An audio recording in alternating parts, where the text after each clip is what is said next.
And information isn't necessarily learning. It's not necessarily even, I guess, what we might call education. And my definition of education is really what we teach or learn that we can then use or not use, incorporate and integrate into our lives so that whatever we are being exposed to, whatever information we're being exposed to, or knowledge or wisdom, actually, better yet, can inform us and evolve us and open up more of our world to us, make us more conscious. So I'm going to unpack that in this session. And the reason for that is that I think that to understand how to have an empowered mind, which is what I think is the result of having a lifelong education in the sense of learning really what is important and in a way that is meaningful and by people who care about us and who mentor us and who share their wisdom, not just knowledge and data and details and science that we think is true, but really be able to have some kind of, I guess, critical mind, a way to think about it, synthesize it, try it on, for truth or untruth, or just to integrate everything that comes to us so that we're not overwhelmed and that we're not, more confused by data overload, but more enriched and inspired and wise.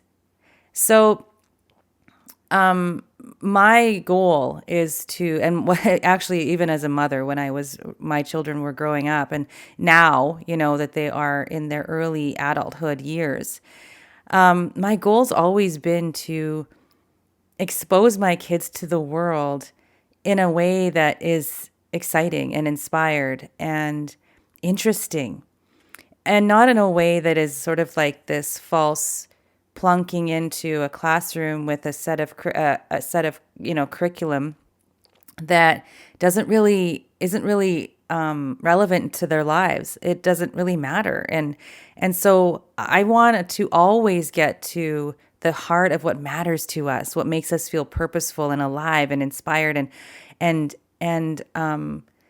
just, I guess, vibrating with this desire to know more and to uncover more and to be, again, like I said, become more conscious of ourselves, others, and the universe that is our, playground and part of us, part and parcel of us. So, okay, before I get too far gone with that, what I'm doing here for this session is I am releasing an entire session that I recorded for parents, actually, for my Pop Culture Trance series. And I guess it's not just for parents, but also for mentors, leaders, stewards, coaches, teachers, anybody who is in this position of, I guess, teaching others or shining the light for others to learn in their own lives. So this is what I had recorded for this group of people. And it actually goes for anyone, because I think that at all times we are mentoring others. We're, depending on where we're at in life, there's always someone who is looking up to us. And then there's always someone to which we are looking up, right? Or whom which we are looking up. And so I recorded this because this is a deep and just intense passion of mine to open up people's minds and give them the opportunity to open up their own minds to the universe, the world, like how exciting it is to learn about everything around us and how empowering that is for us. And once we are more conscious and aware and cultivating and learning and expressing and enjoying our lives through our senses and through our minds as well, and emotion, It makes us happier people. It makes us whole people. It allows us to become who we really want to be and experience our lives in the way that we want to, which is with less suffering and more joy. Less suffering and more reverence, less suffering and more inspiration, less suffering and more creation, and less suffering and more health, what I would call truly holistic health. So I hope you really enjoy this session. And the more that we can open up our minds rather than control others' minds, the more beautiful world that we will create for ourselves and for our families. So yeah, again, I hope you enjoy this session, and see you on the flip side.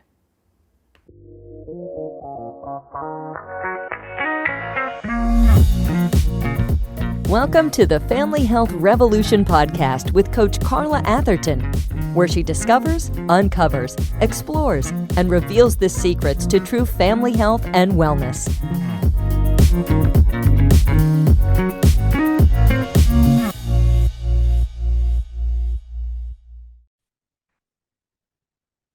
This is Holistic Health Empowerment Coach Carla Atherton at carlaathertoninspired.com. I am the director of the Healthy Family Formula and also the host and producer of the Children's Health Summit. And I am here with a bonus video called Returning to Tradition, Rites of Passage, Mentorship, and Stewardship. That's the main masterclass. And this bonus session is allowing for our children's brilliance, what a true education must look like. And this whole series is about reclaiming our children from the pop culture trance. So the reason why I'm including this bonus video and creating it is because I spent a lot of time thinking about education and what that actually means, and differentiating between our, I guess, cultural or current understanding of what education is in a modern society, as opposed to, or not opposed to, but moving into a broader understanding of what lifelong learning actually is. And so moving out of, this whole outcome view of education to get a job, vocation, to prove you know something, into true understanding, true growth, true evolution, true expansion, and lifelong learning, this passion for not just learning about life, but living life itself, which leads to the most beautiful life you can imagine. And this is what we want for our kids. So I'm going to go over to this infographic. This is what we're going to use to go through this entire session here today. And this I've called an empowered mind. And so this is really my thoughts on how to cultivate an empowered mind, and not just in our children, but also ourselves, our whole population, and moving out of, again, this outcome oriented, kind of empty, sort of not necessarily intrinsically motivated seeking of knowledge, to really moving into this state of true desire and passion for learning. And so here are some outcomes. And I think a lot of people who are listening are mentors or even parents. You might be teachers. And I think we all have the same goals, I would say, when we are mentoring or teaching or parenting children and youth. And we all want those kids to be competent, right? Okay, so I'm going to start over here. We're going to start at the bottom of this infographic here. We want them to be competent. We want them to be capable. We want them to be purposeful and inspired and empowered and responsible for their lives, for themselves, for what they're doing in their lives. We want them to be independent of us, right? We don't want to be, having these little chicks in the nest, for their whole lives, because we need to move on to the next stage. We want them to be motivated and to have self-love and love of others, and be deeply well, right? Like, we want them to be deeply well, no matter what, things come, they have feelings, they have things happen, they have tragedies, but still maintain this undercurrent of deep wellness. We want them to be autonomous and resilient and adaptable, right? So be able to move with the challenges in life, but also adapt to them, to become stronger, to become, have greater bounce back, to be actually even more joyful or more grateful, or even the feelings and emotions attached to that. I don't even think we have words for those in the English language. We want them to be courageous, right? That doesn't mean we don't get afraid, but we become courageous and brave, and self propelled, I guess, and with more confidence, curious, right? Free, wise, and to be lifelong learners. This is what we want for our children, because if we are lifelong learners, there's always something we can do about a specific situation. And that leads to, again, over on this first column, a really deep sense of empowerment. Like, I know I've got this thing called life. All right. So I'm going to move over here. All right. So here we're going to start in the middle. And this is we're going to start with some of the things that aren't so great about what messages our kids get and what messages we can send them when we want them to behave a certain way, to learn a certain thing, because that makes us feel more safe and better about what they're learning or doing in their lives. So, I mean, obviously, if we have that kid who's in an Ivy League school and is eating, a really good diet and gets tons of sleep and, all those things that make us feel safe, because we just want to feel like we want our children to be well. We want them to be cared for. We want them to have, enough money to pay their bills, and we want them to not suffer or struggle, for sure. Yet I think we must have a reexamination of what our culture deems to be safe, right? So what kind of vocations, or, do we let go of the reins or the controls and allow our children and youth to have a say in what they do in their everyday lives, and have a say in how they make their money or their way in through the world, or all of those sorts of things that I think our culture could really use an expansion on. And that really starts with us. So when we tell, our kids not to touch, don't feel, don't ask, right? Don't question. The question actually, that like the statement after that is, but that's how I learn. So if we squelch any questioning, even of ourselves. I mean, it's not the easiest thing to have your kids question you and your knowledge, but I'll tell you one thing, I sure as hell don't know everything.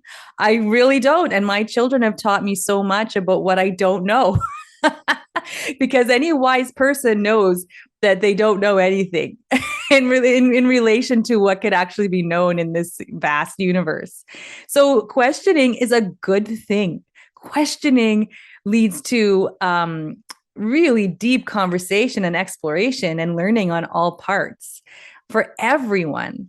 So it is an exciting way to engage with those kiddos that we are mentoring, leading, teaching. I guess we could call it teaching, guiding, all of that stuff. So we have things to share and we have things to learn. There is an importance to all of it, to that youthful innovation. We need that. And we also need the wisdom of the wisdom keepers that are the older people in our communities. So we always question, and the key to creating this environment where your kids want to learn and have an empowered mind is to encourage that questioning, to encourage the questions. Like, we aren't born knowing everything. So that's a good thing to ask, because I think often in our classrooms and in our communities, in our culture, we are told not to ask, because if we have to ask, that means we don't know. And if we don't know, then we're not good enough and we're dumb. And we're supposed to know. Well, who knows everything? I mean, it's the opposite. It's the point of life, is to ask questions and to keep unearthing and discovering and becoming more conscious. So to cultivate an empowered mind, we ask. We encourage the asking. We encourage the feeling, even if those feelings are uncomfortable. They are all teachers. And we encourage our children to touch, to experience, to experiment. And of course, if we know that, experimenting with like knives, at the age of 3 is not a good idea. Well, of course, we're not doing that, but within reason. Okay. But it's not that we can't touch it. It's just that, or don't touch it. It's just this wisdom that I can pass to you. It may burn you, that fire, that knife may cut you, So how about we learn in that and trust the people that are our mentors, because they encourage us to experience our world instead of keeping us from it. Whenever we're kept from something, we're more and more curious to find out why and to find out what that is. Right.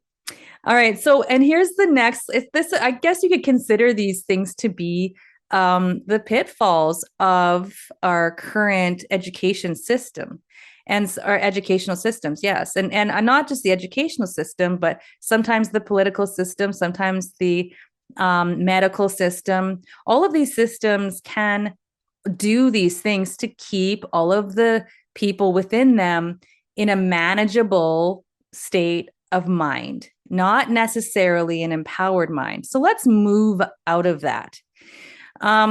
So think only how you think. Okay. So even let's go back to the parent level. Think only how you think. Well, I would love it if, we agreed more. Okay. So, everybody in the family agreed more. But if we consider each other's opinions, I guess, or their own thoughts, their own feelings about things, everybody's individual needs, and we look more to understanding each other and being curious about each other and how each of us thinks, and according to our own experience and individuality, there's actually more of an excitement in the discussion rather than having to be right or wrong. I think that we have this pervasive belief in our culture that, we have to be right in an argument, we debate, and even the rightness or wrongness isn't even important as long as you win. All that stuff is seen in our media, in our, pop culture, in even like the way we're taught, like in psychology, even like all kinds of places. It's pervasive to think that this is how we roll. And it really does all stem from a sense of our own disempowerment, our own sense of lack, our own sense of, self-worth being maybe tied into being right or looking right or being the authority in something. So again, when I say a paradigm shift is needed and necessary, we must move toward that. We must encourage individual thinking. And critical thinking is actually in this like first column here. Because if we don't think and encourage that thinking for all people, like whether you are a little child or a teenager, even like, and all the way into the golden years. If we don't do that, how will we think for ourselves? So we want our kids, if they grow up or are taught in schools and institutions that they are to look to authorities for the answers, they will develop a sense of learned helplessness. Learned helplessness leads to outsourcing health, disempowerment. When you're disempowered, you become depressed, anxious, fearful because you don't have the power to change your own situation in life, to enjoy your life in the way that you want to. You have no control over that. It is all in the control of some kind of other authority figure. Now, that might seem easier when children are, I don't know, in grade school or something, or not even in school, because my children didn't actually go to conventional school when they were younger.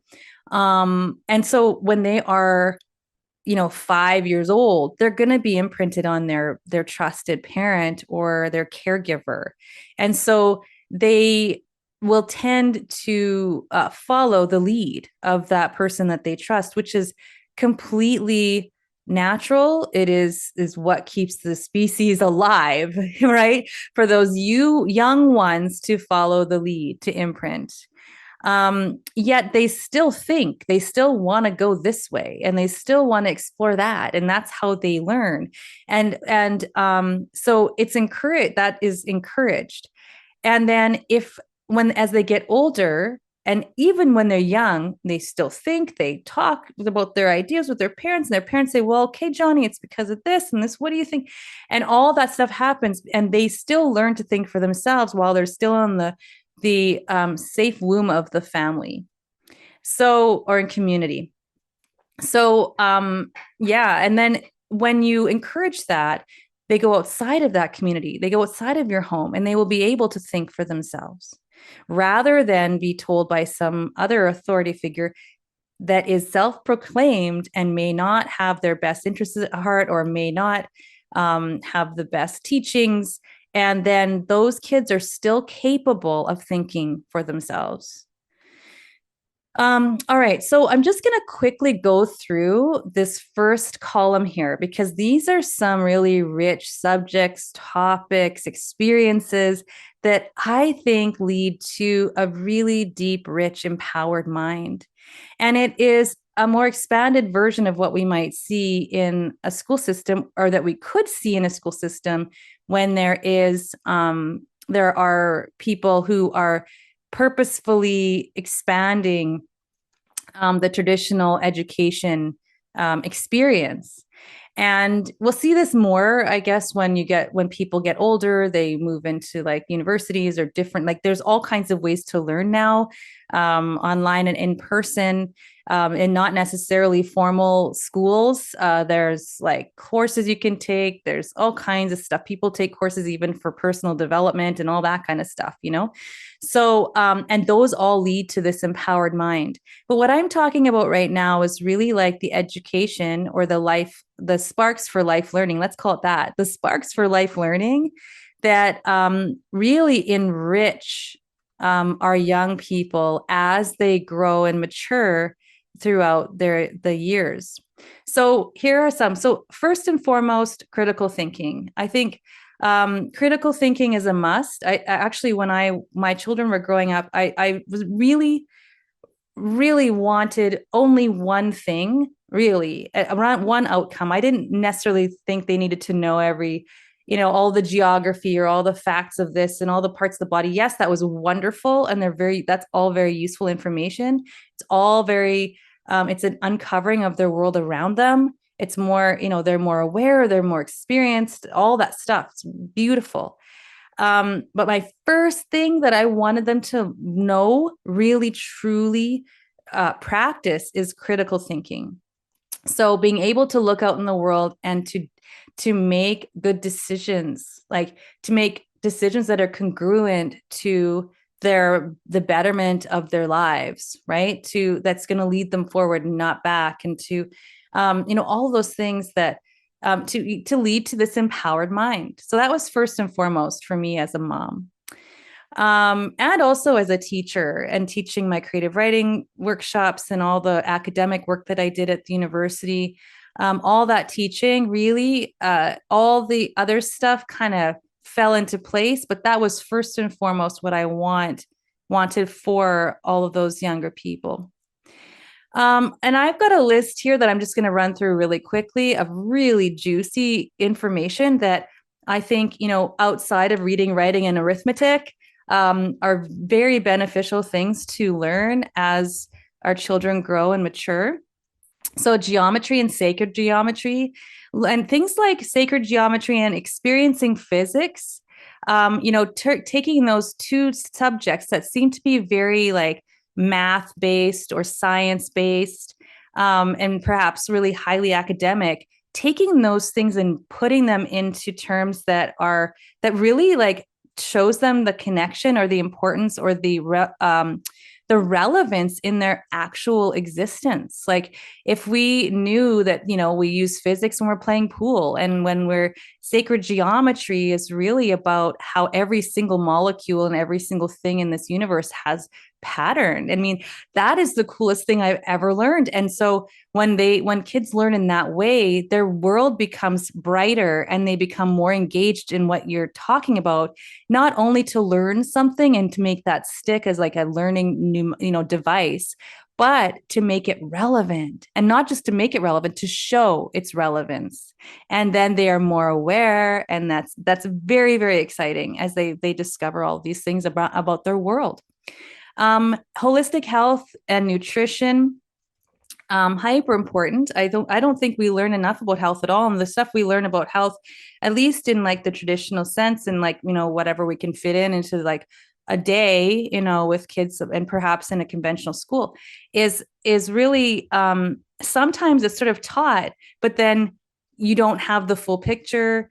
It's really very basic, and then it doesn't relate to their life, especially when the cafeteria is serving crappy food. That makes no sense. There's no congruence. So it's sort of like taking the soul out of education, and what we need to do is put it back. And everything that they learn and experience, it's lived, right? It's not just like, it's very hypocritical to teach about, yes, this is nutrition and the way we're supposed to learn it, but we don't actually practice it. It's the same with everything else on this list. So physical training, again, it's not just to train so that you showed you went to gym class, it's because you want a better, more healthful body, not better, a healthy body. And it also challenges you. It, brings people together as groups and teams. It trains you for something that you might have a challenge for later on. If you climb a mountain, it's very satisfying. And that if you ever had to do that, you could, and you would survive. It is way more than checking off your attendance in a physical activity class.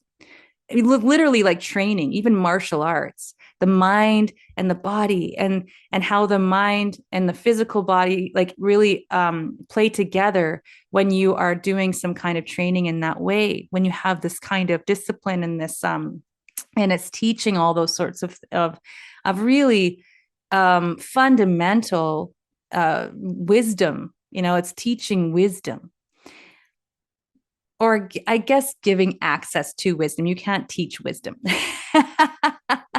All right. So meditation, mindfulness, breathing, breath work. Those are some of my favorites. Actually, I think they're all my favorites so far. I think this whole list is my list of favorites. And those things are about self-regulation, about the mind body again, but also, reducing stress. I mean, why are we going to school being stressed out about certain, like cramming in all this information and not learning about our own bodies, about our own, like this nervous system, which I have here, about how to, body work and body care, about self-care? Because how incongruent is that to have a mass of kids who are depressed or anxious or have all this weird social stuff going on in this school setting, and they don't have any tools to actually move through that, but also the whole place is set up to create this environment in the first place. So what about, places and spaces, whether it be in the classroom or the home or, a community center or wherever we gather, to learn about how we tick as human beings? I mean, that is the most important lesson of life. It's not, what's on this test or the other. It's literally the stuff of life. And that's when you get excited about learning. And that's when you have the capacity to do life, right? Like you hear a lot of kids go, I can't do life. I've heard that so many times. I'm like, what do you mean you can't do life? Maybe you don't think you can, but here, let's go. We've got lots and lots of tools and ways to discover who you really are and what you really got.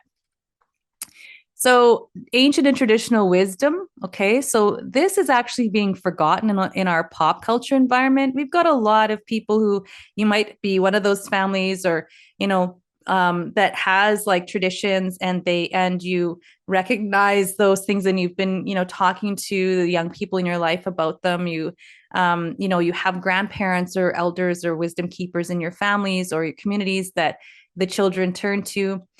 What I've seen quite a lot of as well, though, is this sort of pushing aside of tradition and the elders and wisdom keepers, with this, trend toward, people being in convalescent homes or in, what people call sort of disrespectfully old folks' homes, things like that. And they're removed from their position as wisdom keepers in the family.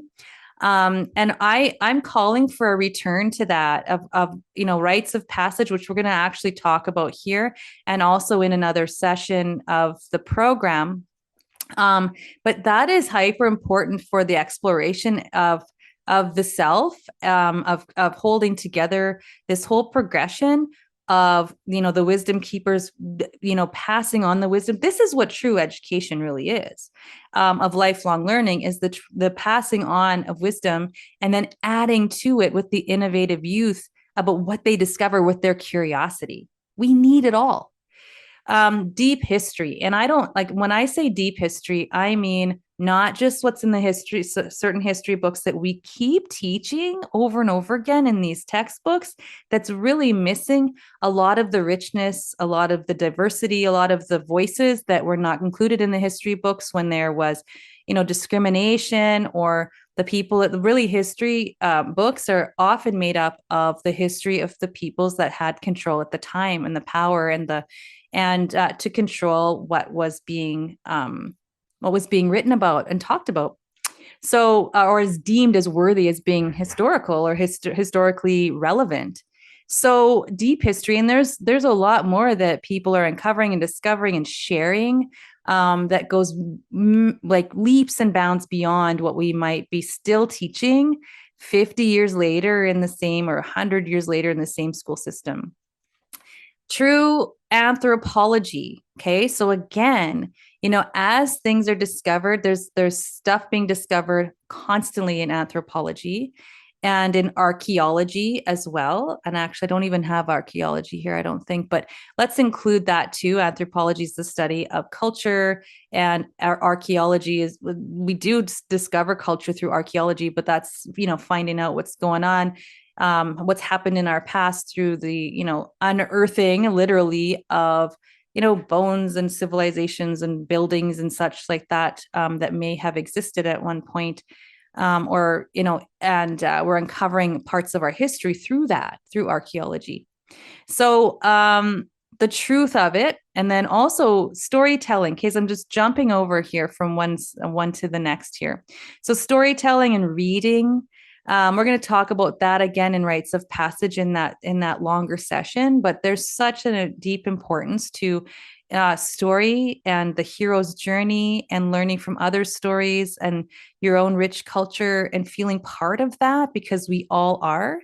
And then seeing your place and space in that history, and being able to voice that. And that's hyper important for the mental and emotional wellness of our entire population. That's why I'm so passionate about teaching the writing workshops that I teach, the Inner Genius writing workshops, as well as the Hero's Journey writing workshops.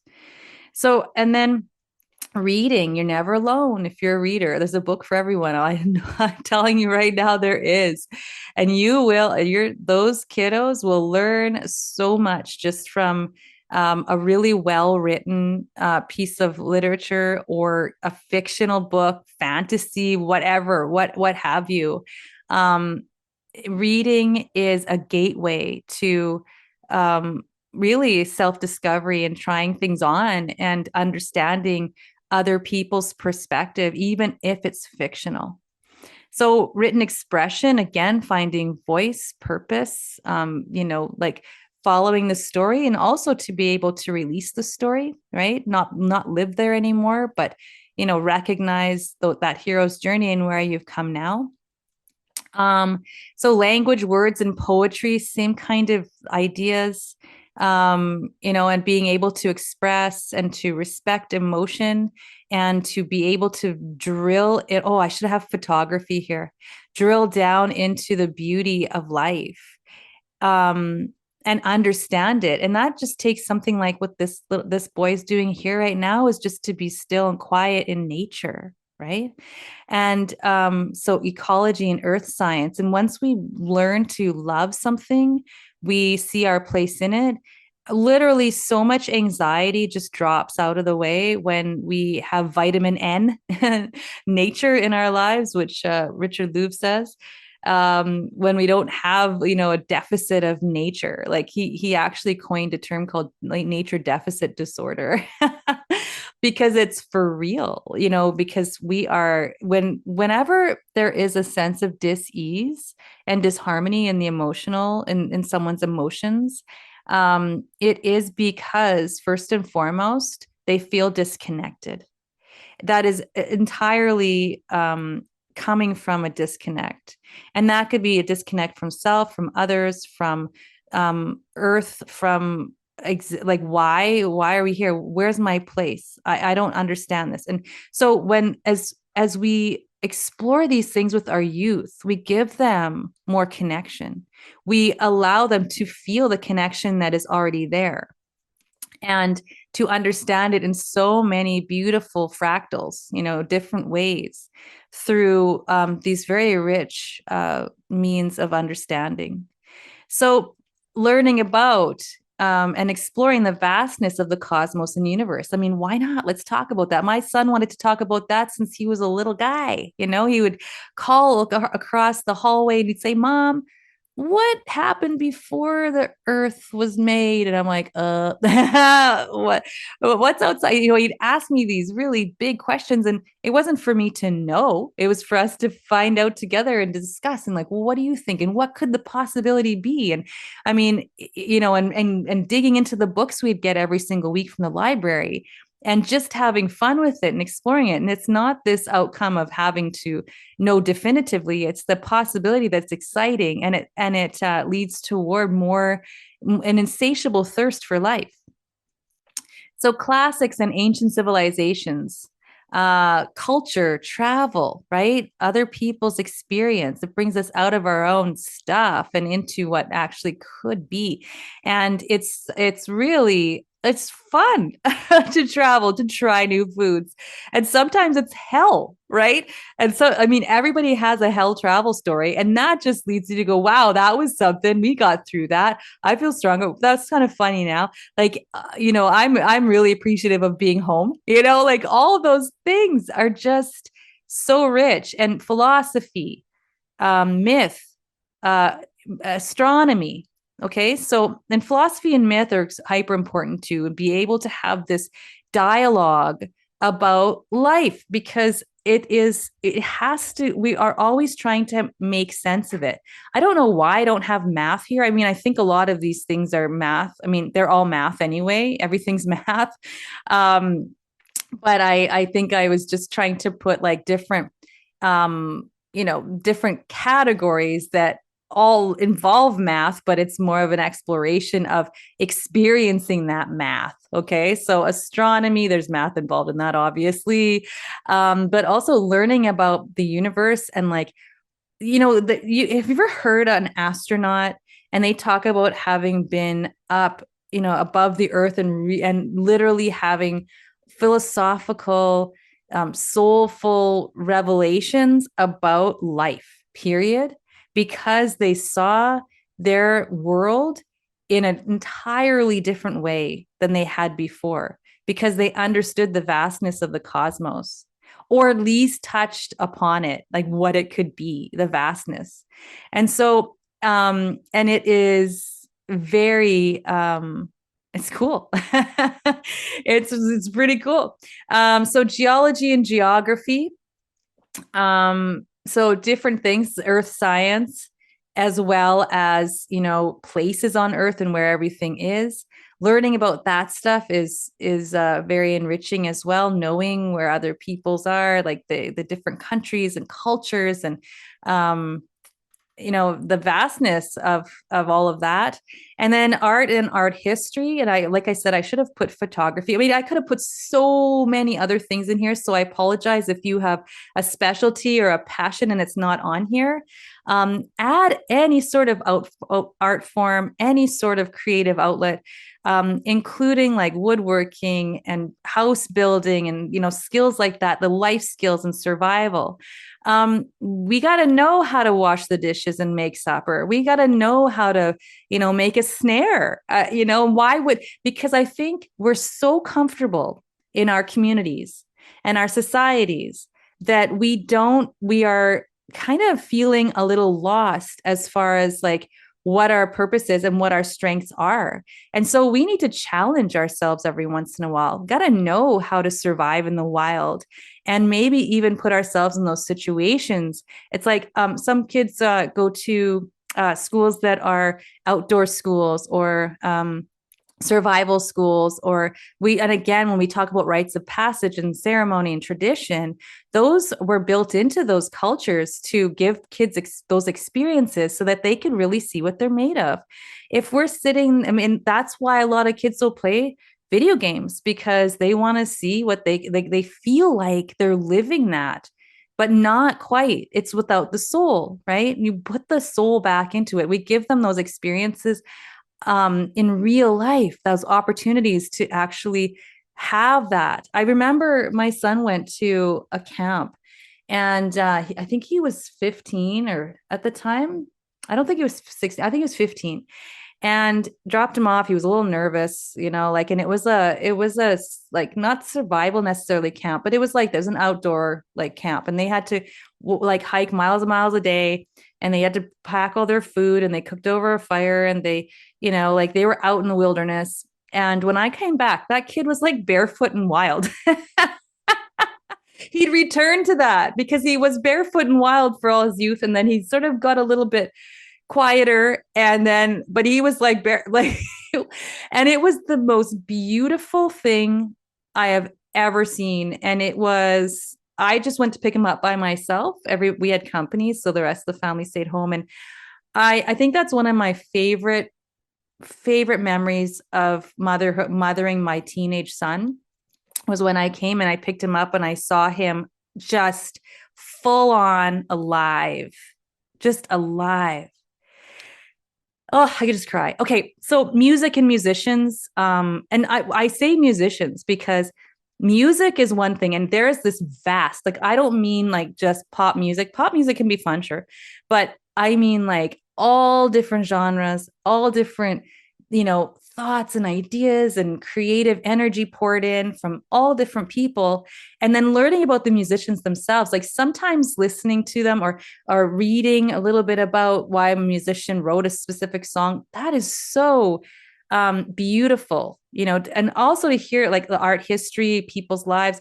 I love listening to podcasts about like people who are polymaths, know a lot of things about all these different things, these different topics here, that, and then learning why they do that, and hearing them talk about that, rather than just, kind of like learning this one specific note or something and how this note goes with that. Well, but what's the passion behind it? What's, like, again, putting the soul back in and experiencing it, going to like a huge, theater or a church to hear like voices raised in song, and, to concerts and feel the energy, and to, talk to musicians, or go to art shows, or, attend an archaeological dig, or go to those museums, and, like look through, like buy a telescope, or read poetry or write it, go to these places. I mean, putting, again, the soul, the experience back into lifelong learning. And then I'd already mentioned ecology and earth science and nature. All right. So we want to support, I'm going to move to this column here. We want to support and allow for those experiences to take place. Like, these were the subjects, and I'm going to keep going with that, but expand it into how we support and allow this. So, or what we could support and allow. So, importance of family. So this is really important. And that family might, there could be some issues. It might not be a family of blood. It could be a family of choice.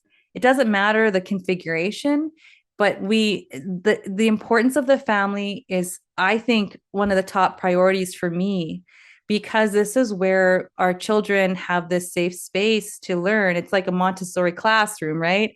They have all the, the choice within this a safer space, I suppose, or a smaller version, not even safer, a smaller version of the outside world, or the whole world, not even outside. It's not inside, outside. It is a smaller version of the whole world. So we're getting a taste of it, within that family. And we're also a touchstone, an anchor, a container, but not where we're blocked, but where we have something to hold it all together, right? The family. So we're wanting to allow this experimentation and also for failure. Failure is how we learn. I mean, like, and what is failure anyway? Redefining that. Art, music, and sound, expression and creation, gratitude and non-judgment, allowing those and talking about those subjects, or even being mindful of those ourselves as teachers and parents. Having a reverence for nature and our place in it. I'd already talked about that a little bit. Love, connection, and understanding of others. And this is something that we can tend to think is not part of our education, but it is certainly. I mean, I take the soul back into learning, and this is all about learning, right? It's all about learning, and this is what some of the most important stuff is: the heart stuff, it's the connection stuff, it's the community stuff.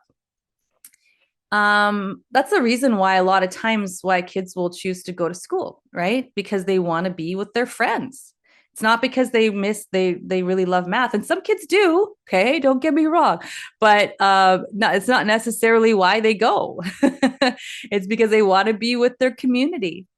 So we want to allow and encourage self-love, self-awareness, fun, play, and joy, right? Isn't that what we're doing here? And true science and experimentation. And when I say true science, I mean not dogmatic, not force feeding, this is true, that's untrue, because we know in true science, things are changing all the time as we discover and experiment. Spirituality and existential questions. I already touched on that, why that's so important. Allow for hermetic stress, which is like enough stress to cause a positive change to cause growth. Okay. And we want to allow for that. We want to allow for challenges, right? Because that again is how we get stronger. That's how our children get stronger. And again, this kind of comes back to rites of passage, tradition, ceremony, maybe survival skills, all that kind of stuff. Explore emotional intelligence, right? That's a very important thing. All for like everybody. It's not just boys, just girls, or people, in between, and old or young, doesn't matter. Emotional intelligence is not encouraged necessarily in our broader culture, but it's certainly being discussed so much more now. And I'm so happy to see that happening. Encourage curiosity, encourage expression, and encourage questions, and put the soul back into learning and learning back into their souls. Don't you love that? I love words. All right. So here's where we choose, okay, to create these outcomes for our youth and our children, for those young people we care so deeply about and that we care for, that we mentor, that we lead, that we steward. Well, first, we're doing this for ourselves. And I encourage anybody listening to explore all of these things. It doesn't matter if you're whatever age you are. Don't stop. Don't say, I went to school for this amount of years and that's it. No, I mean, when we're doing this and we see it as a life learning, I'll read something about philosophy. I'll take this class because that's interesting. I want to become a polymath, but I don't know if I'm ever going to get there, but I don't care, because this is what I'm doing in my life, is to keep on keeping on, keep learning. So we choose. This is how we choose. We recognize ourselves as teachers, mentors, and wisdom keepers. Like, this is what we're doing, whether we recognize it or not.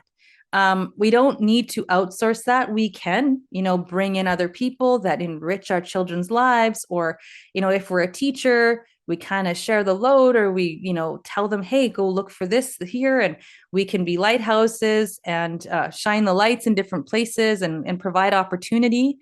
But we have to really recognize that, especially us parents, we are their teachers. Like, when we say, oh no, the school closed down, and what do I do for my kids' education? Well, you just be their parent. You just go places with them. You just learn and you discover, and you cultivate this desire to learn, right?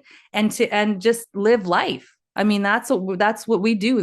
We don't need others, but we can have others in our communities that enrich, right? Rather than take over our place as their teachers, mentors, and wisdom keepers. So we ask ourselves this question. Here's a couple questions I really think are very important. And here's one of them. Do we want good workers or healthy children? Right? So the key is to value thinking and competence over obedience.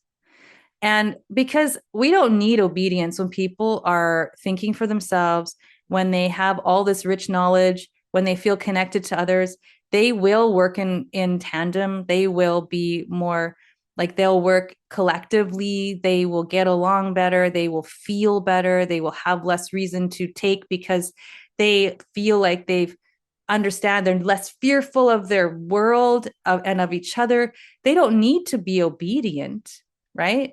They just need to be competent and then loving and open and evolved, right? So school and deschool, unschool and deschool. Now, and when I say that, if people, and I'm not saying every single school you shouldn't go to. My kids went to a couple of years of school. The girls did. My son didn't go. I've been to tons of school. I did a master's degree. I didn't like some of my school. I loved some of it. I've actually still take classes constantly at my age now, and I'll never stop. And I love the challenge of different curriculums that are set out to be challenging in a certain way, to deliver certain information.